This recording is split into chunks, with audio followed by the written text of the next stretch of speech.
আমি অনেকদিন বাদে আবার আপনাদের কাছে ফেস টাইম লাইভে আসছি।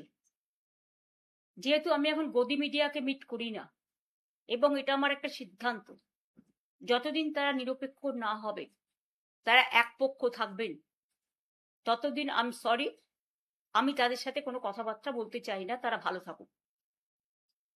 কয়েকদিন যাবত আপনারা লক্ষ্য করছেন, আমার দলের সহকর্মীরা বলছেন, স্পোক্স পার্সনরা বলছেন, কিন্তু আমি খুব কম কথা বলছি।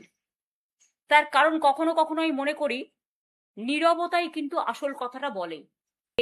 দল ভাঙার চক্রান্ত, ভাবেন কি যে আমি মরে গেছি?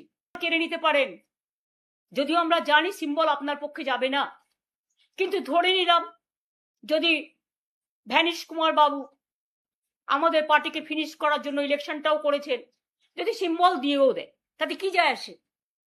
সিম্বল সেটাই হয় যেটা সাধারণ মানুষ গ্রহণ করে, তৃণমূল কংগ্রেসরা গ্রহণ করে। আমি এই সিম্বল দিয়ে 1 মাস 22 দিনের মাথায় আমি কিন্তু লড়াইটা করেছিলাম। তখন আমি সিম্বলটাও কাউকে চেনাতে পারিনি। আর এখন দরকার আমি গলায় সিম্বলটা ঝুলিয়ে মানুষের কাছে যখন বেরোবো, আপনারা কি আমার কণ্ঠরোধ করতে পারবেন? অত সস্তা নয়।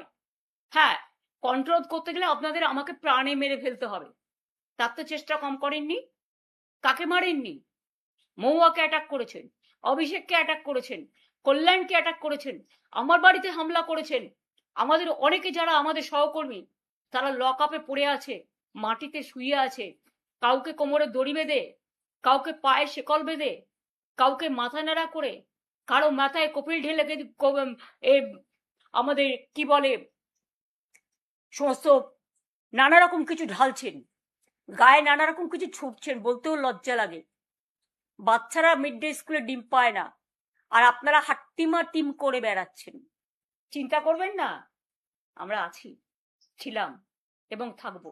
আমি চেয়ারকে কেয়ার করি না, আমি কর্মীদের কেয়ার করি, ওরাই আমার সম্পদ। আর আমি মানুষকে কেয়ার করি। যতদিন বাঁচবো মানুষের জন্য বাঁচবো, আর কর্মীদের জন্য বাঁচবো। মাথায় রাখবেন। ভালো থাকবেন। সবাই দীর্ঘজীবী হন।